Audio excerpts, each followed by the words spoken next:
পরবর্তী সিনে আমরা দেখতে পাই আমাদের কিউট গল্পের নায়ককে, যে একটা ট্রেজার বানাচ্ছিল আর বলছিল এবার ইফের 12টা বাজিয়েই ছাড়বো।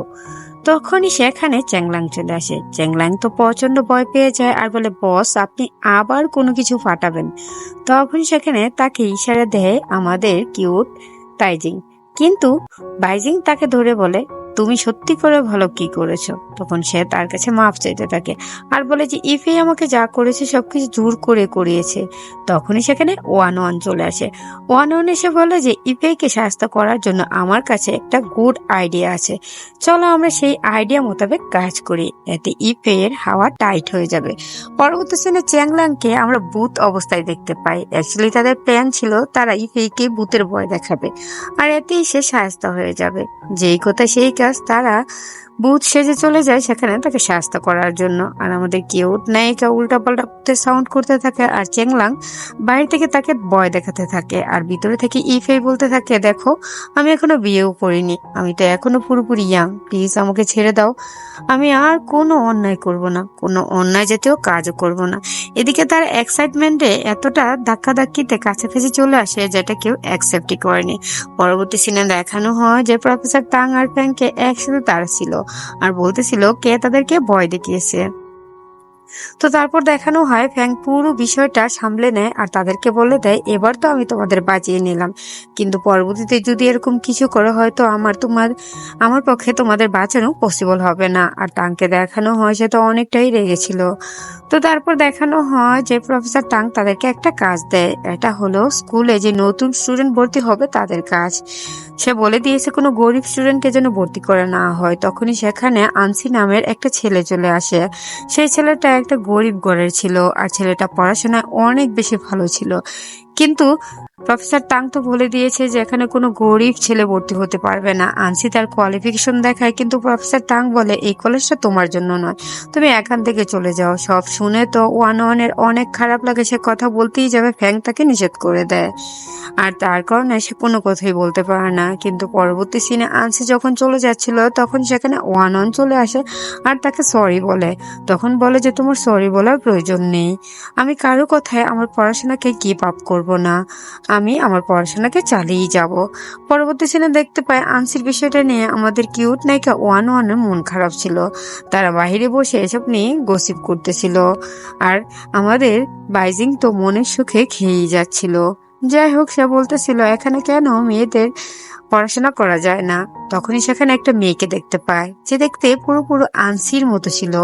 তো ওয়ান ওয়ান বিষয়টা লক্ষ্য করে সবাইকে এই ব্যাপারে বলে। তখন সে বলে, তুমি কি বলতেছো, ছেলে মেয়ে কি করে হয়, চলো আমরা বিষয়টা দেখি। তখন তার লুকোচুরি খেলে দেখতে চায় যে কি হচ্ছে।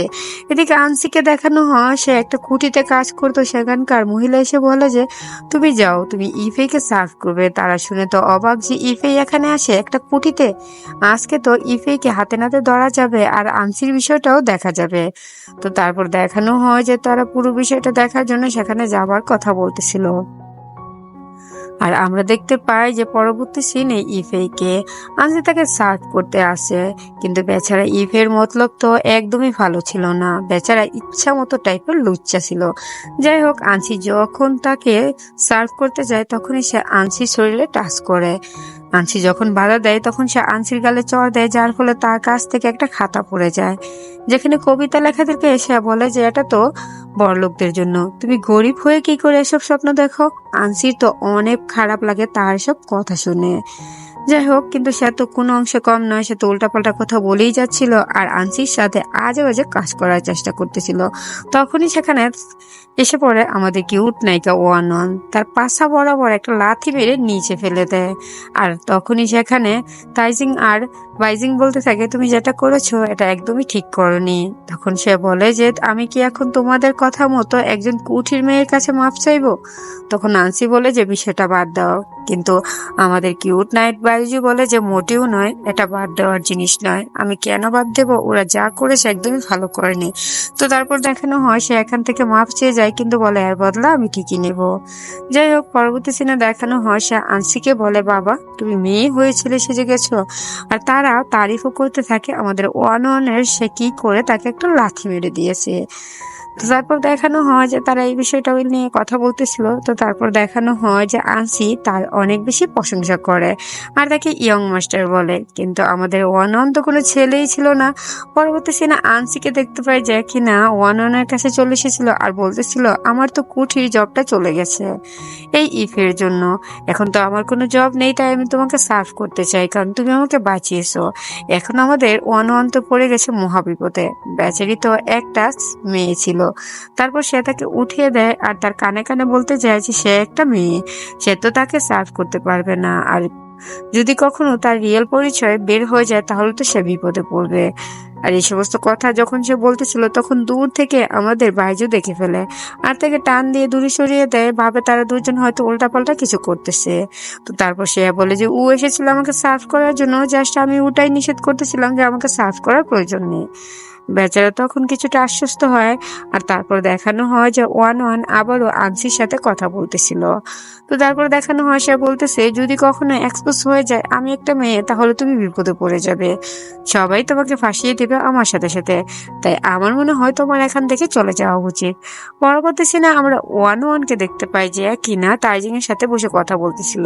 সে তাইজিংকে বলতেছিল যে আমরা কি একটা স্কুল খুলতে পারি না যেখানে গরিবের বাচ্চারা থাকবে, পড়াশোনা করবে, তাদেরও তো ইচ্ছে করে পড়াশোনা করার, শুধু টাকা পয়সার জন্য আর এই নিয়ম কানুনের জন্য তারা পড়াশোনা করতে পারে না। আমরা তো একটা স্কুল খুলতে পারি, কিন্তু আমাদের এই প্ল্যানের সাথে আমরা বাইজুকে রাখবো না। তো তারপর দেখানো হয় বাইজু তাদের সমস্ত কথা শোনার জন্য অনেক চেষ্টা করে। তারা যখন লুকিয়ে লুকিয়ে প্ল্যান করতে থাকে তখন মাঝখান দিয়ে বাইজু চলে আসে আর বলতে থাকে তোমরা কি কথা বলতেছ, আমাকে প্লিজ বলো, কিন্তু তারা তো তাকে কোনো কথাই বলে না। পরবর্তী সিনে দেখানো হয় বাইজু যখন ঘুমিয়েছিল তখনই সেখানে চলে আসে তাইজিং। তাইজিং কথা বলতেছিল আর তখন সেখানে ওয়ান ওয়ানও চলে আসে, কিন্তু বাইজু তো ঘুমানোর ভান করে শুয়েছিল। তারা যখন তাদের কথাবার্তা বলতেছিল তখন বাইজু চুপচাপ ছিল। এদিকে দেখানো হয় আমাদের কিউট নায়িকা যখন গোসল করতে যায় তখনই বাদে বিপত্তি, যখনই সেখানে চলে আসে আমাদের কিউট নায়ক বাইজু। বাইজু তাকে এই অবস্থা দেখে পুরোপুরি শক্ট হয়ে যায়, সে তো জানতো ওয়ান ওয়ান একটা ছেলে। বেচারি ওয়ান ওয়ান চিল্লান দিয়ে উঠে আর বাইজু বলে যে তুমি একটা মেয়ে, আর তখনই ঘটে আরেক বিপত্তি। দরজা খুলে রুমের ভেতরে চলে আসতেছিল তাইজিং। তাইজিংও তাকে এই অবস্থা দেখে ফেলে আর তারা বুঝে যায় দুজনই যে তাদের সামনে যতদিন পর্যন্ত যেই মেয়েটা ছিল সেই মেয়েটা আর কেউ নেই, ওয়ান ওয়ান ছিল। মানে ওয়ান ওয়ান একটা ছেলে মেয়ে ছিল, ছেলে সেজেছিল। তো তারপর দেখানো হয় সবার সামনে তো একটা এক্সপোজ হয়ে গেছে, কিন্তু আমাদের বাইজু বলে যে এসব কথা বাদ দাও, আগে আমাকে সত্যটা বলো, তোমরা দুজন আমার কাছ থেকে কি লুকাচ্ছ। একান্ত তো ওরা পড়ে যায় বিশাল বিপদে আর তারা বলতে থাকে যে ঠিক আছে আমি তোমাকে সমস্ত সত্যটা বলে দিচ্ছি। তখন তারা বলে যে তারা যে একটা স্কুল খুলবে সেই স্কুলের ব্যাপারে। তখন বাইজু বলে যে এটা তো অনেক ভালো কথা, তবে তোমরা কেন আমার কাছ থেকে এই বিষয়টা লুকাচ্ছ, আমি তো তোমাদের সাহায্য করতে পারি। পরবর্তী সিনে আমরা দেখতে পাই ওয়ান ওয়ানের বাবাকে, যে কিনা তার যে বডিগার্ড ছিল তাকে বলতেছিল তাড়াতাড়ি যাও আর তাকে খুঁজে নিয়ে আসো, সে এখনো গুয়ান একাডেমিতে কি করতেছে, যত তাড়াতাড়ি সম্ভব তাকে নিয়ে আসো, তা না হলে তো আমাদের সমস্ত রেপুটেশন খারাপ হয়ে যাবে। এদিকে ওয়ান ওয়ান যখন মেয়ের ড্রেস পরে চলে আসে তখন তো দুই বলদ হা করে তার দিকে তাকিয়ে থাকে। অ্যাকচুয়ালি সে তার দিকে তাকিয়ে ভাবতে থাকে সে যে প্রথমে যে মেয়েটার সাথে ধাক্কা খেয়েছিল এই মেয়েটা আর কেউ নয়, ওয়ান ওয়ানই ছিল, আর তাকেই সে এতদিন পাগলের মতো খুঁজে গেছে। আর তারপর সে ওয়ান ওয়ানের কাছে গিয়ে হা করে তাকিয়ে থাকে। যাই হোক দুজনেরই তাকে পছন্দ হয়। পরবর্তী সিনে আমরা দেখতে পাই তাইজিং পড়াচ্ছিল আর ওয়ান ওয়ান তার দিকে মনোযোগ সহকারে দেখতেছিল, আর আমাদের বলদ মার্কা হিরো আমাদের হিরোইনকে মনোযোগ সহকারে দেখতেছিল, যাতে ওয়ান ওয়ান একটু বিরক্তই হয় আর বলে তুমি কি দেখতেছো। সে বলে তাহলে তুমি তাইজিংকে কেন দেখতেছো, আমি তো সেটাই করতেছি। তখন বলে তাইজিং যেভাবে পড়াশোনা করাচ্ছে আমি এটা শিখতে চাই আর আমিও বাচ্চাদের শেখাতে চাই। তখন বাইজে বলে যে আমিও পড়াতে পারি। সে সামনে চলে যায় আর বাচ্চাদের পড়ানোর চেষ্টা করে, কিন্তু তখন বাদে আরেক বিপত্তি। বাচ্চারা যখন তাকে প্রশ্ন করে বেচারা তো কোনো প্রশ্নের উত্তর দিতে পারে না। তখন বাচ্চারা বলে আগে নিজে পড়াশোনা শিখে এসো, তারপর আমাকে পড়াশোনা শিখাতে আসবে। বেচারা বিশাল লজ্জায় পড়ে সেখান থেকে চলে যায়। আর তারপর দেখানো হয় যে তাইজিং তাকে থামানোর চেষ্টা করে। পরবর্তী সিনে আমরা দেখতে পাই আমাদের কিউট নায়ক বসে পড়াশোনা করতেছিল। তখনই সেখানে চলে আসে আমাদের ওয়ান ওয়ান আর এসে বলে তুমি কি করতেছিলে। সে বলে আমি তো তাইজিং এর মতো হতে বলতে চাচ্ছি। তখন বলে, কেন? তুমি তো তোমার মতো এটা তো খারাপ নয়, নিজের মধ্যে যে এবিলিটিটা রয়েছে সেটা প্রকাশ করো না, অন্যের মতো কেন হতে হবে তোমাকে? তখন সে বলে, তার মানে তুমি তাইজিনকে পছন্দ করো না? তখন সে বলে, অপছন্দের কি আছে, ও তো আমার বন্ধু। তখন বলে যে, শুধুই বন্ধু? তখন সে বলে যে, হ্যাঁ, তুমি আমার বন্ধু, ও আমার বন্ধু। তো তারপর বলে যে, শুধু বন্ধু হলে ঠিক আছে। তখন বলে, তার মানে তুমি বলতে চাচ্ছ আমি খারাপ না আমার দিক থেকে? তখন সে বলে যে, হ্যাঁ, তুমি তোমার দিক থেকে ঠিক আছো, আর ও ওর দিক দিয়ে ঠিক আছে, দুজনই পারফেক্ট। এদিকে আমরা দেখতে পাই ইফেকে, সে তাদের সমস্ত কথা শোনার চেষ্টা করতেছিল। পরের দিন যখন ওয়ান ওয়ান মেয়েদের ড্রেস পরে আসে, তখন তারা তাকে দেখে বলে, তুমি এরকম ভাবে মেয়েদের ড্রেস পরে এসো না, আমরা বিপদে পড়ে যেতে পারি। সত্যি সত্যি তারা ফেসে যায়, কারণ ইফে তো তাদের দেখে ফেলেছে। সে চলে যায় প্রফেসর তাংকে সমস্ত বিষয়টা বলার জন্য। প্রফেসর তাংও ইফের কথা বিশ্বাস করে নেয়। প্রফেসর তাংকে সে এরকম ভাবে বলে যে কলেজে মেয়ে চলে এসেছে। তখন দুজনই উকি মেরে দেখতে চায় যে কলেজে কে এসেছে। যখন তারা উকি মেরে দেখতে পায়, তখন দেখতে পায় হাসির আরেকটা কাণ্ড। তখনই সেখানে আমাদের বলদ মার্কা নায়ক মেয়েদের ড্রেস পরে চলে আসে, যাকে দেখে আমার মুখের হাসি থামিয়ে না। তো তারপর দেখানো হয় তখন সেখানে চলে আসে তাইজিং। তাইজিংকে দেখে আমার হাসিটা একটু বেশি পেয়েছিল। যাই হোক, তারা দুজন বলতে থাকে যে তারা একটা একাডেমিতে যাবে অনুষ্ঠানের জন্য। একাডেমিতে তো আজ অনুষ্ঠান রয়েছে, তার জন্য তারা এই ড্রেস আপ করেছে। প্রফেসর তাং বলে, তার মানে তুমি এই মেয়েদের দেখেছো? তখন তো ইফের আর কিছু বলার থাকে না। ইফে তো তখন প্রফেসর তাং দ্বারা অনেক দুলাই খায়। আর তারপর দেখানো হয় তাদেরকে নিয়ে হাসাহাসি করতে থাকে আমাদের কিউট নায়িকা ওয়ান ওয়ান। আর ওয়ান ওয়ানকে তারা বলতে থাকে, তোমার জন্যই আমরা আজ এসব সাজলাম আর তুমি এই সবটা করতেছো, মানে হাসাহাসি করতেছো। তারপর দেখানো হয় ওয়ান ওয়ান চলে যাবার পর তারা দুজনও হাসাহাসি করতে থাকে, দুজন দুজনের দিকে তাকিয়ে। যাই হোক, পরবর্তী সিনে তারা দেখতে পায় যে তাদের যে স্কুল ছিল সেখানকার ফ্যাং নামের একটা ছেলে আসতেছে না, যে পড়াশোনায় অনেক বেশি ভালো ছিল। তাই তারা সিদ্ধান্ত নেয় ফ্যাং এর কাছে যাবে, তাকে খুঁজে আনার জন্য, কারণ ফ্যাং তো সবার কাছ থেকে একটু অন্যরকম ছিল। তারা তখন ফ্যাং এর বাড়ি খুঁজতে যায়, সেটা একটা জঙ্গলের ভিতর ছিল। তো তারপর দেখানো হয় সে ওয়ান ওয়ানকে ভয় দেখাতে থাকে।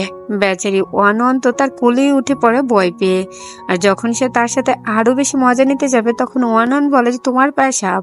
আর যখন সে সাপ জ্বালা দিতে যায়, মানে পা থেকে ফেলতে যায়, তখন সাপ তাকে কামড় দিয়ে বসে। তখন তো বেচারার অবস্থা খারাপ হয়ে যায়, আর সে ওয়ান ওয়ানকে নিজের কোল থেকেই ফেলে দেয়। পরবর্তী সিনে ওয়ান ওয়ানকে দেখানো হয় সে তাকে কুলে করে সেখান থেকে নিয়ে আসছিল। তো তারপর সে তার সাথে যখন মজা নিচ্ছিল, তখন সে বলে যে তোমার কিছুই হয়নি, আমি তোমাকে এখানেই রেখে চলে যাব। তখন সে বলে যে কেন, আমার কি কেয়ার করবে না নাকি, না তুমি আমার কেয়ার করতে চাও না? যাই হোক, পরবর্তী সিনে আমরা দেখতে পাই তখন সেখানে হুয়ান চলে আসে আর তার যে মেডিসিন ছিল সেগুলো দিয়ে যায় তাকে সুস্থ করার জন্য। যাই হোক, তারা তখন সিদ্ধান্ত নেয় পরের দিন ফ্যাংকে আনার জন্য শুধুমাত্র তাইজিং আর ওয়ান ওয়ান যাবে। তারা যখন সেখানে বাইজুকে নিয়ে যাবে না। যখন তাইজিং আর ওয়ান ওয়ান যায় ফ্যাং এর বাড়িতে, তারা দেখতে পায় ফ্যাং তো একটা ভাঙাচোরা বাড়িতে থাকে, যেটা দেখে তাদের অনেক খারাপ লাগে। আর তখন তারা সেখানে ফ্যাংকে দেখতে পায়। ফ্যাংকে যখন জিজ্ঞেস করে কেন সে স্কুলে যাচ্ছে না, তখন ফ্যাং বলে যে তার বাবা বলেছে গরিবদের পড়াশোনা করতে হয় না, পড়াশোনা করে গরিবরা কিছুই হতে পারে না। তাই সে বাড়িতে থেকে বাবাকে কাজে সাহায্য করতে চায় আর কাজ করতে চায়, এই জন্য সে আর স্কুলে যেতে চায় না। তখনই সেখানে তার বাবা চলে আসে। তার বাবাকে তারা বোঝায় যে পড়াশোনা করা কতটা ভালো। তখন তার বাবা বলে, কিছুক্ষণ আগে একটা ছেলে এসেছে যা তোমাদের মতনই এসব কথা বলেছে। আমরা দেখতে পাই তখন সেখানে বাইজুকে।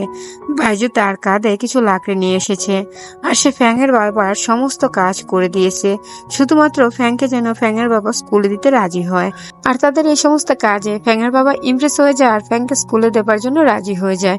এদিকে আমাদের নায়িকার নজর পড়ে বাইজুর উপর। সে দেখতে পায় বাইজু তো ব্যথা পেয়েছে। তখন সে সেখানে মেডিসিন লাগাতে যায়, আর এই জিনিসটা তাইজিং এর অনেক খারাপ লাগে। পরবর্তী সিনে দেখতে পাই ওয়ান ওয়ান আবারও বাইজুর শরীরে মেডিসিন লাগিয়ে দিচ্ছিল। আর যখন সে মেডিসিন লাগাচ্ছিল, তখন সে কিছুটা ব্যথা পেয়ে পিছন ফিরতে যায়, আর ওয়ান ওয়ানের কপালে তার কিস হয়ে যায়। আর এই সিনটা বাইরে থেকে তাইজিং দেখে।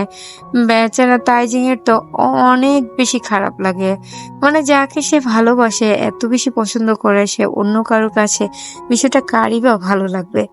যাই হোক, বেচারা তার ভাঙা হৃদয় নিয়ে সেখান থেকে চলে যায়। পরবর্তী সিনে দেখতে পাই তাইজিং যখন ক্লাস করতেছিল তখন সেখানে চলে আসে ইপে, আর সে সমস্ত সৈনিকদের নিয়ে আসে আর বলে যে আমি এইবার তোমাদের উপযুক্ত শাস্তির ব্যবস্থা করব, তুমি দেখো তোমাদের অবস্থা আমি কি করে ছাড়ি। তখন সে সমস্ত বিষয়টা বলে দেয় তার বাবাকে গিয়ে, মানে প্রফেসর টাংকে গিয়ে। আর তারপর দেখানো হয় সামনে ওয়ান আর তাইজিং গ্রিটিং করলেও হাঁটু গেড়ে বসে না আমাদের বাইজু। তখন সে বলে কেন ছোট বাচ্চারা পড়াশোনা করতে পারবে না, কেন গরিব ছেলেরা পড়াশোনা করতে পারবে না, পড়াশোনা শুধু কেন বড়লোকদের জন্য, তাদের কি ইচ্ছে করে না বাচ্চাদের ভালো কিছু করানোর জন্য। তখন দেখানো হয় ইফি তার কথা শুনে হাসতে থাকে, আর তখন ওয়ানকে দেখানো হয় সে কিছুটা অবাক হয়। প্রফেসর তাং বলে আমার ছেলে তো নালায়েক, আমি এটা খুব ভালো করেই জানি, কিন্তু তাইজিং তুমি কি করে এত ভালো স্টুডেন্ট হয়ে আমার ছেলের সঙ্গ দিয়েছো। তখন দেখানো হয় সেখানে চলে আসে ইফে আর বলে যে আমি তাদেরকে স্কুল থেকে বহিষ্কার করার কথা বলতেছি, আর এটা রাজার আদেশ হবে, কারণ সে অনেক বড় জেনারেলের ছেলে ছিল। তো তারপর দেখানো হয় তিনজনকে যখন কলেজ থেকে বহিষ্কার করার কথা বলে তখন প্রফেসর তাংও বলে যে এটাই হবে। প্রফেসর তাংয়ের কথা শুনে তো সবাই শকড হয়ে যায়, আর ইফেই হাসতে থাকে, তার অনেক ভালো লাগে প্রফেসর তাংয়ের কথা। কিন্তু আমরা দেখতে পাই বাইজু তো হাঁ করেছিল। প্রফেসর ফ্যাং পুরো বিষয়টা হুয়ানের কাছ থেকে শুনে, তার কাছে খারাপ লাগে, যার কারণে সে চলে যায় তখনই প্রফেসর টাংয়ের কাছে আর গিয়ে বলে যে আমার একটা শেষ ইচ্ছা ছিল, যেটা রাজার তরফ ছিল আর আমি এটা তোমাদের দেবারও কথা ছিল। তখন সে তার শেষ ইচ্ছেতে লিখে দেয় যে তাদের তিনজনকে এখান থেকে বহিষ্কার না করার কথা। তো যেহেতু এটা রাজার আদেশ ছিল তাই তাদের তিনজনকে এখান থেকে আর বহিষ্কার করার কথা বলা হয় না। তো তারপর দেখানো হয় ইফে এটার সাথে মত দেয় না, সে বলে যে আমি এটা মেনে নিব না, আর এটা কখনোই হতে পারে না। তো তারপর দেখানো হয় সে বলে তুমি কি রয়্যাল টিচারের উপরে কথা বলবে, তখন সে আর কোনো কথাই বলতে পারে না। তো তারপর দেখানো হয় প্রফেসর তাং বলতেছে তুমি যদি এক্সামে 3য় স্থান অধিকার করতে পারো তবেই তুমি এখানে থাকতে পারো, আর যদি না করতে পারো তাহলে তোমাদের তিনজনকে এখান থেকে বহিষ্কার করে দেওয়া হবে। এবার পরে তার বিপদে, কারণ আমাদের নায়ক তো ছিল একদম ডাব্বামার্কা স্টুডেন্ট, সে পড়াশোনা একদমই ভালো ছিল না। যাই হোক, তারা ভাবতেছিল তারা কিভাবে পড়াশোনায় ভালো করাবে, কিন্তু বিষয়টা হলো সে তো কিছুই পারে না, তাকে এত তাড়াতাড়ি কিভাবে সে টপ 3-তে নিয়ে আসবে, এটা তো একেবারেই অসম্ভব ছিল। কিন্তু সে তার বন্ধু বান্ধবের জন্য এত স্যাক্রিফাইস করার জন্য রাজি ছিল। সে মনোযোগ সহকারে পড়াশোনা করতো, তার খেয়াল তারা সবাই মিলে রাখতো, সে দিন রাত পড়াশোনা করতো। বেশি পড়াশোনা করার কারণে তার মুখ দিয়ে নাক দিয়ে রক্ত বের হয়, কিন্তু তারপরও সে স্কুলের সমস্ত পড়াই খুব সুন্দরভাবে দিতে পারে। কিন্তু তারপর দেখানো হয় যে সে তো ওয়ান-এর সিম্পিতি পাওয়ার চেষ্টা করে, সে ওয়ান-এর কাছাকাছি যাবার চেষ্টা করে আর বলে যে তার খারাপ লাগে। তখনই সেখানে শ্যান চলে আসে, শ্যানকে দেখে তো সে পুরোপুরি শকড হয়ে যায় আর বলে তুমি এখানে কিভাবে আসলে। শ্যানকে যখন ভিতরে নিয়ে আসে তখন শ্যান বলে যে আমি তো ওয়ান-এর বডিগার্ড। তখন তারা বলে যে তার পিছন থেকে হাত সরাও। তখন শ্যান বলে ওরা কি জেনে গেছে তুমি একটা মেয়ে। তখন সে বলে যে হ্যাঁ, এটা অনেক লম্বা একটা স্টোরি আর ওরা সবটাই জেনে গেছে। তখন বলে যে ও আচ্ছা তাই নাকি। তখন সে বলে যে ঠিক আছে, তুমি আমার ওয়াইফের খেয়াল রেখেছো, ঠিক আছে। তখন বলে ওয়াইফ মানে, তখন সে বলে যে হ্যাঁ আমি ওর উর্দি হাজবেন্ড। তখন ওয়ান বলে যে ও মজা করতেছে, কিন্তু বাইজু বিষয়টা সত্যিই মনে করে নেয়। পরবর্তী সিনে তারা যখন ক্লাসে বসেছিল তখন সেখানে চলে আসে শ্যানও এখান থেকে পড়াশোনা করবে, কিন্তু শ্যানের উপর তো বাইজু অনেক বেশি রেগেছিল। তারা যখন একসাথে খাবার খাচ্ছিল তখন দেখানো হয় শ্যান আর ওয়ান একসাথে কথা বলতেছিল। এসব কিছু দেখে আমাদের নায়কের তো ভিতর ভিতর ফেটে যাচ্ছিল। বেচারা তখন সেখান থেকে উঠে যায় কাবাবের মধ্যে হাড্ডি হবার জন্য, আর তাদের মাঝখানে ঢুকে পড়ে আর বলে যে আমিও তোমাদের মাঝখানে খাবার খেতে চাই, আর এই খাবারটা অনেক ভালো। তখন সেখানে হয় তাইজিং তাকে টেনে নিয়ে যায় তাদের দুজনকে একসাথে কথা বলার জন্য। তারপর দেখানো হয় তাইজিং বলতেছে যে ও বলেছে, মজা করে বলেছে, ও আসলে ওর হাজবেন্ড নয়। তখন সে বলে যে তুমি মিথ্যা বলো না, ও তো বলেছে। তারপর দেখানো হয় সে তো তাকে ধাক্কা মেরে পানি দিয়ে ফেলে দেয়, শ্যানকে। তখন সে বলে ও তো সাঁতার জানে না। তখন বলে আমিও তো সাঁতার জানি না। তখনই তাকে বাঁচানোর জন্য চলে আসে আমাদের কিউট হুয়ান। হুয়ানকে দেখে তো সে তার প্রেমে হাবুডুবু খেতে থাকে। হুয়ান বেচারি তার জ্ঞান ফেরানোর জন্য তাকে একটা চড় মেরে বসে, কারণ তার জ্ঞান কোনোভাবেই ফিরতেছিল না। যাই হোক, পরবর্তী সিনে দেখানো হয় যে সে বলতেছিল তুমি এটা কি করে করতেছো। এদিকে দেখানো হয় সে হুয়ানকে প্রপোজ করে বসে আর বলে যে উড়ে আমার ভালোবাসার 7 রাত জনের পরি, আমি তো তোমাকে অনেক বেশি ভালোবাসি, তুমি কি আমাকে বিয়ে করবে। এটা শুনে তো সে তাকে মারতে যায়। তখন সেখানে বাইজি এসে বলে তুমি অলরেডি ইংগেজড হয়ে কি করে আরেকটা মেয়েকে বিয়ের কথা বলতে পারো। তখন সেখানে ওয়ান ওয়ান বলে তুমি ইংগেজড, আমাকে কেন বলনি। তখন সে বলে যে কি বলতেছো। তখন সে বলে যে আমি কবে ইংগেজড হলাম, আমি তো মিথ্যা মিথ্যে বলেছি। তখন তারা পুরো বিষয়টা বুঝতে পারে যে সে তো মিথ্যা বলেছিল, আর বাইজিও পুরো বিষয়টা বুঝতে পারে। তখন সে বলে তার মানে তার সাথে তোমার ইংগেজড হয়নি। সে বলে যে না, আমি এমনিই বলেছি। তো তারপর সে বলে যাও, তোমাদের যত ভালোবাসা আছে সমস্ত কিছু ছাড়তে পারো। এদিকে দেখানো হয় সে তাকে বলতেছে তুমি আমাকে বিয়ে করবে কিনা সেটা বলো, আমি তোমাকে প্রথম দেখাতেই ভালোবেসে ফেলেছি। কিন্তু হুয়ান তাকে মেডিসিন দিয়ে সেখান থেকে চলে যায়। এদিকে দেখানো হয় আমাদের কিউট নায়িকাকে, সে যখন বসেছিল তখন সেখানে বাইজু আসে। বাইজু এসে তার সাথে কথা বলার চেষ্টা করে।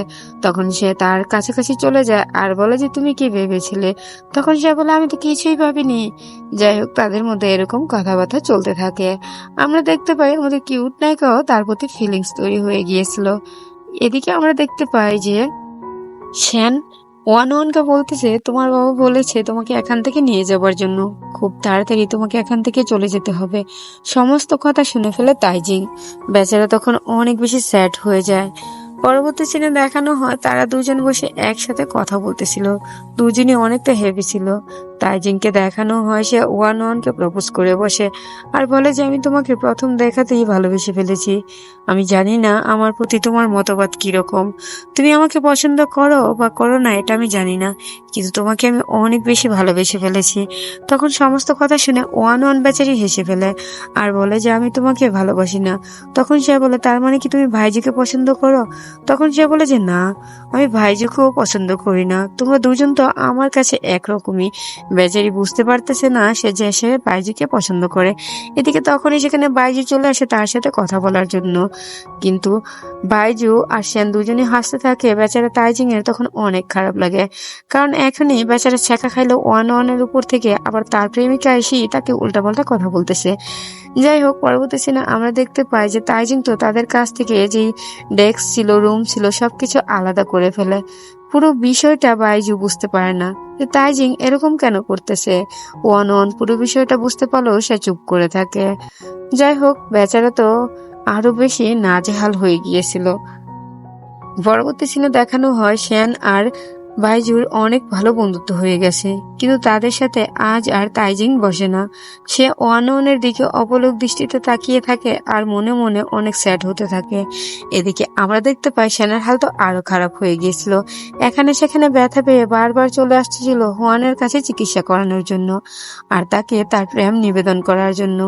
পরবর্তী সিনে দেখানো হয় সবাই একসাথে মিলে ড্রিঙ্ক করে, আর ড্রিঙ্ক করতে করতে বাইজু বুঝতে পারে ওয়ান ওয়ানের সাথে তার কিছু একটা হয়েছে, তাইজিং এর।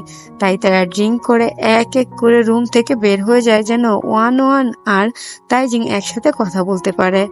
ওয়ান ওয়ান তাইজিংকে জিজ্ঞেস করে তোমার কি হয়েছে, তুমি এরকম স্যাড কেন থাকো। তখন তাইজিং তাকে বলে আর তুমি আমার উপর রেগে নেই তো, আমি তোমাকে প্রপোজ করেছি বলে। তখন সে বলে যে না, তুমি তো আমার বন্ধু, আমরা কি আগের মতো বন্ধু হয়ে থাকতে পারি না। তখন সে বলেছে সত্যি, আমরা কি সত্যি আগের মতো বন্ধু হয়ে থাকতে পারি। ওয়ান ওয়ান বলে যে হ্যাঁ, আমরা আগের মতো বন্ধু হয়ে থাকতে পারি। এটা শুনে তো তাইজিং অনেক খুশি হয়ে যায়। তাদের মধ্যে যে ভুল বোঝাবুঝিটা হয়েছিল সেটা থেমে যায় আর তারা লুকিয়ে লুকিয়ে সমস্ত কিছু দেখতে থাকে। তাইজিং চলে যাবার পর ওয়ান ওয়ান একাকেই ড্রিঙ্ক করতে থাকে। তখন সেখানে তারা সবাই চলে আসে আর আমরা দেখতে পাই তখন সেখানে হুয়ানকে আবারও স্যান প্রপোজ করে। তাদের এই প্রপোজালের পুরো বিষয়টা দেখতে থাকে বাইজু আর হুয়ান, বাইজু আর ওয়ান ওয়ান। এদিকে দেখানো হয় যে ওয়ান ওয়ানকে বাইজু বলতেছিল যে তুমি কি আমাকে কিছু বলবে। ওয়ান ওয়ান বলে না, কিন্তু ওয়ান ওয়ান তখনই ভাবতে থাকে আমাদের তাইজিং এর কথা। সে বলেছে সে কি তাহলে বাইজুকে পছন্দ করে। তখন সে বাইজুর দিকে তাকিয়ে থাকে আর জিজ্ঞেস করে তুমি কি আমাকে পছন্দ করো, ভালোবাসো তুমি আমাকে। তখন সে বলে যে হ্যাঁ, আমি তোমাকে অনেক বেশি ভালোবাসি। কিন্তু বেচারি তখন সেই কথা শুনতে পায় না, কারণ বেচারি তো তখন ঘুমিয়ে যায়। আর তখন তারা কাছাকাছি চলে আসার সময় তখন সেখানে তাইজিং চলে আসে, আর সে ধাক্কা মেরে নিচে ফেলে দেয় আর সেখান থেকে চলে যায়। অ্যাকচুয়ালি সে অনেকটাই লজ্জা পেয়েছে। যাই হোক, দুই বন্ধু তখন একসাথে থাকে। এদিকে দেখানো হয় ওয়ান আর আমাদের ওয়ান ওয়ান একসাথে কথা বলে। এদিকে আমরা বাইজুকে দেখতে পাই, সে শিয়ানের সাথে ছিল আর সে ওয়ান ওয়ানের জানা অজানা সমস্ত বিষয় সম্পর্কে জানার চেষ্টা করতেছিল। ওয়ান ওয়ান আর হুয়ান একসাথে মার্কেটে এসেছিল। তখন হুয়ান বলে যে আমি একটু তোমার কাছ থেকে দূরে যাই, তুমি একা হাঁটো। তারপর হুয়ান সেখান থেকে চলে যায় আর ওয়ান ওয়ান একা হাঁটতে থাকে। এদিকে আমরা দেখতে পাই আমাদের শ্যানকে, সে বলে আমার পেট ব্যথা করতেছে, আমি একটু আসি, তুমি একাই হাঁটো। তো তারা দুজনে চলে যাবার পর শ্যান যখন হাঁটতেছিল, বাইজু যখন হাঁটতেছিল, সে হাঁটতে হাঁটতে ধাক্কা খেয়ে যায় আমাদের কিউট নায়িকা ওয়ান ওয়ানের সাথে। তাকে দেখে সে অপলক দৃষ্টিতে তাকিয়ে থাকে, মানে মজনুর প্রেমে লাইলির জন্য ভালোবাসা পুরো তালে উকি দিয়েছে। যাই হোক, সে তার কাছে চলে আসে আর তাকে কিস করতে যায়, কিন্তু দোকানদার বেচারা তাদেরকে ডেকে উঠে, কারণ তারা দোকান থেকে কিছু একটা জিনিস কিনেছিল, যার কারণে সে টাকা দেয়নি। আর তারপর দেখানো হয় একটা ছেলে তার সাথে ধাক্কা লাগতেই যাবে, বেচারা সে তাকে আবারও বাঁচিয়ে নেয়।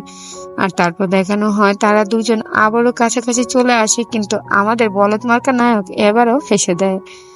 আর তারপর দেখানো হয় তার ওয়ান ওয়ান সেখান থেকে সেট হয়ে চলে যেতে চায়, কিন্তু বাইজু তাকে থামিয়ে দেয়। এবার মনে হয় কিসটা হয়ে যাবে, বাট এবারও তো সে হেসে ফেলে আর কথা বলে ফেলে। এইবার তার ধৈর্যের বাঁধ ভেঙে যায়। পরবর্তী সিনে তার দুজন মিলে ফায়ারওয়ার্ক দেখতে থাকে। আর তারপর দেখানো হয় যে সে তাকে একটা হেয়ার ব্যান্ড গিফট করে আর বলে যে এটা আমি তোমার জন্য নিয়েছি, দেখো তোমার পছন্দ হয় কিনা। আর উপরে আমরা দেখতে পাই আরেক জোড়া লায়লা মজনুকে, যে ছিল শ্যান আর হুয়ান, দুজনের কাছাকাছি ছিল। আর এদিকে তারা তো তাদের ফাইনালি সেই কিসটা কমপ্লিট করে ফেলে। উপর থেকে তারা ফুল ছুড়তে থাকে। আমাদের নায়িকা তো দিনের বেলা স্বপ্ন দেখতে থাকে সেই কিসের কথা। আর তখনই সেখানে চলে আসে বাইজুর বড়ি দেখে বেচারি আবারও ফিদা হয়ে যায় আর বলে যে আমি এক্ষুনি বাইরে থেকে আসতেছি, তুমি তোমার ড্রেস চেঞ্জ করবে না, তুমি এভাবেই থাকবে, মানে বেশি পেকে গেলে যা হয় আর কি। যাই হোক, তখনই সেখানে তাইজিং চলে আসে। তাইজিং এসে বলে যে জেনারেল তোমার সাথে দেখা করতে এসেছে। তখনই সে বাইরে বের হয়ে দেখতে পায় তার বাবা তার সেখানে দেখা করতে এসেছে। তার বাবাকে দেখে সে পুরোপুরি শক্ট হয়ে যায়। তার বাবা বলে তুমি এখানে ছেলেদের স্কুলে কি করতেছো? তোমাকে তো আমি কোথাও বিয়ে দিতে পারবো না, আমার যত মান সম্মান ছিল সমস্ত কিছু তুমি দুলির সাথে মিশিয়ে দিয়েছো, এখন তোমার কি করা উচিত? আর তখন সে শ্যানকে বাঁকাবুকি করতে থাকে আর বলে 5 দিন সময় দিলাম, এর ভিতরে তুমি এখান থেকে চলে আসবে। এদিকে দেখানো হয় ক্লাসের মধ্যে ওয়ান ওয়ান অজ্ঞান হয়ে যায়। তাকে যখন ভিতরে নিয়ে আসে তখন সে হুয়ানের সাথে পুরো বিষয়টা শেয়ার করে আর বলে বাইজুকে আমি এখনো বলিনি যে আমি এখান থেকে চলে যাব, আমার কিভাবে বলা উচিত? আমার মনে হয় আমি বাইজুকে সত্যিই ভালোবেসে ফেলেছি। তখন সে বলে যে তুমি তার সাথে কোনো কোয়ালিটি টাইম স্পেন্ড করো আর তাকে বলে দাও যে তুমি এখান থেকে চলে যাবে। তখন সে বলে যে তুমি আমার অনেক ভালো বন্ধু ছিলে। এদিকে আমরা দেখতে পাই যে তাইজিং আর বাইজুকে দুজন একসাথে বসেছিল আর তারা দুজনে একসাথে কথা বলতেছিল। সে বলে যে তোমার সাথে আমার বন্ধুত্ব আজীবন থাকবে, কারোর জন্য তোমার সাথে আমার বন্ধুত্ব কখনোই নষ্ট হয়ে যাবে না। সে ভেবেছিল শিয়ানার সাথে হয়তো তাদের বন্ধুত্বের মধ্যে ফাটল ধরেছে, কিন্তু না। পরবর্তী দিনে ফাইনাল এক্সাম ছিল, কিন্তু ইফে তার দিকে একটা কাগজ ছুঁড়ে ফেলে, যেটা দেখে ফেলে প্রফেসর তাং আর বুঝতে পারে হয়তো তার ছেলে নকল করতেছে, কারণ সেই কাগজটা সে বাইজুর নিচ থেকে পায় আর সেটা তুলে সবার সামনে বাইজুকে বকাঝকা করতে থাকে। বাইজু বারবার বলতে থাকে যে সে এরকম কিছুই করেনি, কিন্তু তার বাবা তার কোনো কথাই শোনে না আর বলে যে আমি তোমার কাছ থেকে এরকম কিছু অ্যাকসেপ্ট করিনি, তুমি এতটা নিচে নেমে যাবে আমি এটা কখনোই ভাবিনি, তুমি এটা কি করে করতে পারো? তখন বাইজু কান্না করতে থাকে আর বলতে থাকে যে বাবা আমি এটা করিনি, কিন্তু তার বাবা তার কোনো কথাই বিশ্বাস করে না, বলতে থাকে যে এটা অন্য কেউ করেছে, তুমি কেন এটা বিশ্বাস করতেছো না? তখন সেখানে ওয়ান ওয়ান সেই কাগজটা নেয় আর বলে যে এই হাতের লেখাটা ইফের, কারণ আমাদের ক্লাসের সবাই এই ম্যাথটা খুব ভালো করে পারে, শুধুমাত্র ইফেই বাদে, আর এই লেখাটাও ইফের। কিন্তু ইফে তো পুরো বিষয়টা অস্বীকার করে, কিন্তু সে এমন ভাবে ফেসে গিয়েছিল যে তার অস্বীকার করার কোনো জো ছিল না। কারণ ওয়ান ওয়ান সমস্ত কিছু স্বীকার করে নেয় তার মুখ থেকে। ইভে পড়ে যায় বিপদে, আসে সমস্ত কিছু স্বীকার করে নেয়। আর প্রফেসর তাং তাকে কলেজ থেকে বের হয়ে যাবার কথা বলে। তখন সে বলে যে আপনি এটা করবেন না প্লিজ, আমার পুরো কেরিয়ার নষ্ট হয়ে যাবে। এদিকে দেখানো হয় বাইজুর মনটা অনেক খারাপ হয়, আর সে সেখান থেকে কান্না করে চলে যায়। প্রফেসর তাংও তার ভুলটা বুঝতে পারে, কিন্তু তার ছেলেকে সরিও বলতে পারে না। ফ্যাং তাকে বলে তোমার সন্তানের সাথে এতটা রুড হওয়া উচিত হয়নি। এদিকে দেখানো হয় ইফেইকে, যে কিনা বদলা নিবার জন্য একদম মুখিয়ে ছিল আর বলতেছিল যে আমি তো এর বদলা নিয়েই ছাড়বো। সে তার চামচাকে বলতেছিল যে কোনো ভাবে এখানে নিয়ে আসার জন্য ওয়ান ওয়ানকে, সে ওয়ান ওয়ানকে বন্দি করে তাকে সাজা দেবে, কারণ ওয়ান ওয়ানের জন্যই তো সে কলেজ থেকে বহিষ্কার হলো। এদিকে দেখানো হয় ওয়ান ওয়ান যখন স্যাড অবস্থায় ছিল তখন সেখানে তার চামচা এসে বলে তোমার বাবা তোমার সাথে দেখা করতে এসেছে। ওয়ান ওয়ান চিঠি পেয়ে যখন যায় তার সাথে বাবার সাথে দেখা করতে, তখন সেখানে ইফের লোকেরা তাকে বন্দি করে ফেলে আর বলতে থাকে ইফে এসে যে তোমার জন্যই আমি কলেজ থেকে বহিষ্কার হয়েছি, আমি তো তোমাকে ছাড়বো না, আজ দেখো তোমার কি অবস্থা করি। সে যখন তার অনেক কাছাকাছি চলে যায় তখনই সেখানে তাকে বাঁচানোর জন্য আমাদের হিরোর এন্ট্রি ঘটে। তো বলদই থাকে। তার অ্যান্টি ঘটলেও বেচারা তো তার গলা টিপে ধরে, কিন্তু সে বলে যে আমি পুরো জায়গায় বলে দেব যে তোমরা কি করেছো। তোমাদের যে এখানে একজন মেয়ে রয়েছে আমি এটা জানি, ওয়ান ওয়ান একটা মেয়ে। তখন সে ওয়ান ওয়ানকে মারতে চায় আর সে সামনে চলে আসে তাকে বাঁচানোর জন্য। তখন তাদেরকে বাঁচিয়ে নেয় শ্যান এসে। শ্যান যেহেতু জেনারেল ছিল তার সাথে ইফে, আর ইফের লোকেরা কোনোভাবেই পেরে ওঠে না। তো শ্যান তাদেরকে বাঁচিয়ে সেখান থেকে নিয়ে যায়। ইফে তার রং দুলাই খেয়ে নেয় ইচ্ছা মতনে।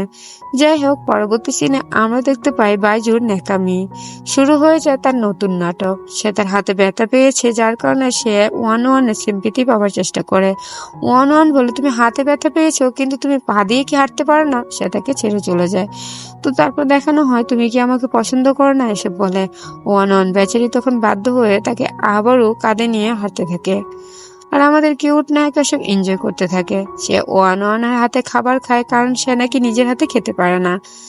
যাই হোক, যখন ওয়ান ওয়ান সেখান থেকে চলে যায় তখন তো তাইজিং বলে সমস্ত বিষয়টা বলে দেবে, যার কারণে সে তাইজিং এর মুখ চেপে ধরে। ওয়ান ওয়ান সবটা দেখে অনেক রেগে যায় আর বলে তুমি এটা কি করে করতে পারো। তখন তো বাইজু হাসতে থাকে। যাই হোক, পরবর্তী সিনে আমরা দেখতে পাই তারা দুইজন একসাথে কথা বলতেছিল। তখন সেখানে পিছন দিয়ে ওয়ান ওয়ান চলে আসে। ওয়ান আর ওয়ান ওয়ানকে দেখানো হয় দুইজন একসাথে কথা বলতেছিল আর বলতেছিল আমি যদি এখান থেকে চলে যাই তখন আমি অনেক বেশি মিস করব, আর আমি বাইজুকেও অনেক বেশি মিস করব, কিন্তু তাকে আমি এই বিষয়টা কিভাবে বলতে পারি। পরবর্তী সিনে এসে বাইজুকে সেই বাথরুমের কাছে নিয়ে আসে। বাইজু সেই প্রথম সিনের কথা মনে পড়ে যায় আর বলে তুমি কি আবারও আমাকে পটাক পাড়িয়ে মারতে চাও নাকি। তখন সে বলে যে না, আকাশের দিকে তাকাও।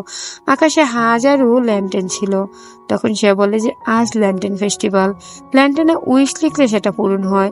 তখন তারাও তাদের উইশ লিখে ল্যান্টেনে ছেড়ে দেয়। তখন দেখানো হয় সে বলতেছে যে আমি যদি কখনো এখান থেকে চলে যাই তুমি কি আমাকে ভালোবাসবে, তুমি কি আমাকে মনে রাখবে। তখন সে বলে যে হ্যাঁ, আমি তোমাকে আজীবন মনে রাখবো আর তোমাকে আমি আমার কাছ থেকে দূরে কোথাও যেতেও দেব না। তো তারপর দেখানো হয় যে তারা ফাইনালি আবারও কিস করে ফেলে।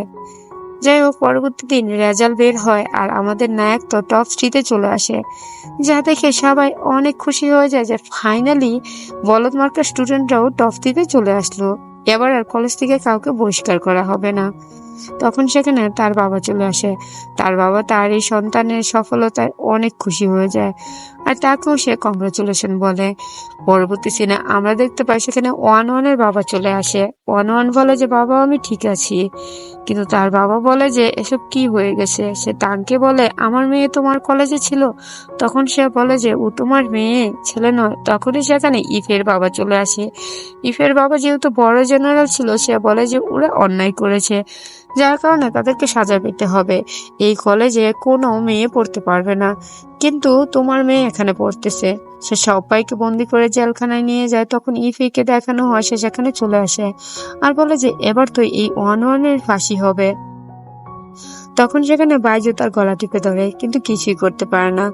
তারপর দেখানো হয় সে ওয়ান ওয়ানের হাত ধরে আর বলে যে তুমি কোনো ভয় পেও না, আমি কোনো না কোনো উপায় বের করে নেব।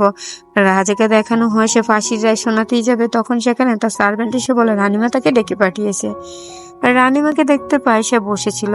অ্যাকচুয়ালি রানীমার কাছে চিঠি এসেছিল ওয়ানের, যেটা সে হুয়ানের মাধ্যমে রানীমার কাছে পাঠিয়েছিল, আর যেটাতে লেখা ছিল শেষ মেয়েদের পড়াশোনার ব্যাপারে। যেহেতু রানীমাও একটা মেয়ে ছিল, তাই সে মেয়েদের অধিকারটার ব্যাপারে খুব ভালোই জানতো। তারপর সে রাজার কাছে এই সমস্ত বিষয়ে কথা বলে আর বলে যে আমি চাই এখন থেকে ছেলেদের পাশাপাশি মেয়েরাও পড়াশোনা করুক। তারপর সেখানে তার সামনে নিয়ে আসে ওয়ানকে। ওয়ান সমস্ত বাচ্চাদের সেখানে নিয়ে আসে। বাচ্চারা তাকে অনেক ভালো ভালো কথা শোনায়, যেটা রাজার অনেক ভালো লাগে। আর তারপর দেখানো হয় সে বলতে থাকে যে আমি অনেক খুশি হয়েছি। সে ওয়ানকে মুক্ত করে দেয় আর বলে যে আজ থেকে তোমার আর কোনো ভয় নেই, তুমি মুক্ত হয়ে গেছো। তারপরে এটা দেখে তো সবাই খুশি হয়ে যায়। ওয়ান আর হুয়ান দুজন মিলে অনেক ভালো কাজ করেছে। বাইজু তো ওয়ানকে জড়িয়ে ধরে। পরবর্তী সিনে দেখতে পাই প্রফেসর টাং একটা নতুন নোটিশ পড়তেছে, যেখানে লেখা ছিল আজ থেকে গুয়ান একাডেমিতে সমস্ত বাচ্চারাই পড়াশোনা করতে পারবে। এখানে ধনী গরিব আর কোনো ভেদাভেদ থাকবে না। ইভেন এখানে আজ থেকে মেয়েরাও পড়াশোনা করতে পারবে। সবাই বুঝতে পারে পুরো বিষয়টা শুধুমাত্র ওয়ানের কারণেই হয়েছে। ওয়ান না থাকলে এসব কিছু সম্ভবই হতো না। আর তারপর দেখানো হয় যে পরবর্তী সিনে তারা দুজন একসাথে ছিল। আর প্রফেসর টাং আর ওয়ানের বাবা দুজন মিলে কথা বলতেছিল যে তাদের তো ছোটবেলা থেকেই বিয়ে রেডি ছিল, যেহেতু তারা একজন আরেকজনকে পছন্দ করে তাহলে বিয়েটা দিয়ে দিই। তখন তারা দুজনই এটাতে রাজি হয়। পরবর্তী সিনে ওয়ান যখন মেয়েদের ড্রেস পরে আসে, সবাই তার দিকে হাঁ করে তাকিয়ে থাকে। তখনই বাইজু জেলাস হয়ে বলতে থাকে ওয়ানের সাথে তার বিয়ে, আর বিয়েতে সবাইকে ইনভাইট করে। আর তারপর দেখানো হয় ওয়ান তাকে বলে তোমাকে আমার একটা কথা বলার ছিল, আমি অন্য দুনিয়া থেকে এসেছি। বাইজু বলে দিনে দুপুরে মাথা খারাপ করো না তো। পরবর্তী সিনে দেখানো হয় যে তাদের বিয়ে, আর সবাই অনেকটাই খুশি ছিল। আর তারপর ওয়ান বলে যে আমি একটা প্ল্যান করব। সে ফুল ছুঁড়ে মারে, যেরকমটা মডার্ন দুনিয়াতে হয়। ফুলটা ধরে তাইজিং আর আমাদের আনছি, মানে পরবর্তীতে তারা কাপল হবে। তাদেরকে দেখে সবাই খুশি হয়ে যায়। যাই হোক, পরবর্তী সিনে যখন আমাদের কিউট নায়ক তার ঘুঙ্গুর তুলে বইয়ে, তখন দেখতে পায় তার বইয়ের জায়গায় তো হুয়ান ছিল। সে তাড়াতাড়ি লাফ দিয়ে বলে যে আমার নায়িকা কোথায় তাহলে। সে চলে যায় তার কাছে। এদিকে যখন ওয়ান ঘুমটা তোলে, তার সামনে শ্যানকে দেখে অবাক হয়ে যায়। তখনই সেখানে বাইজু এসে আর তার রুমে তাকে নিয়ে যায়। আর তারা একসাথে ড্রিঙ্ক করে, তাদের বিয়ে সম্পূর্ণ হয়ে যায়। সে আবারও তার দুনিয়ার কথা বলতে যায়, কিন্তু নায়ক তার কোনো কথাই শোনে না। আর এভাবেই এই সুন্দর ড্রামাটা শেষ হয়ে যায়। এই ড্রামাতে নায়িকা আর তার দুনিয়াতে ফেরত যায় না, সে এই দুনিয়াতেই থেকে যায়। পুরো গল্পটা তোমাদের কাছে কেমন লাগলো অবশ্যই কমেন্ট করে জানিয়ে দিও। আমার কাছে তো অনেক বেশি ভালো লেগেছে। যদি ভালো লেগে থাকে তাহলে প্লিজ একটা লাইক করে দিও। চ্যানেল নতুন হয়ে থাকলে বরাবরের মতো রিকোয়েস্ট করুন, চ্যানেলটা সাবস্ক্রাইব করে দিও। সবাই ভালো থেকো, সুস্থ থেকো, আর আমার চ্যানেলের সাথেই থেকো। আল্লাহ হাফিজ।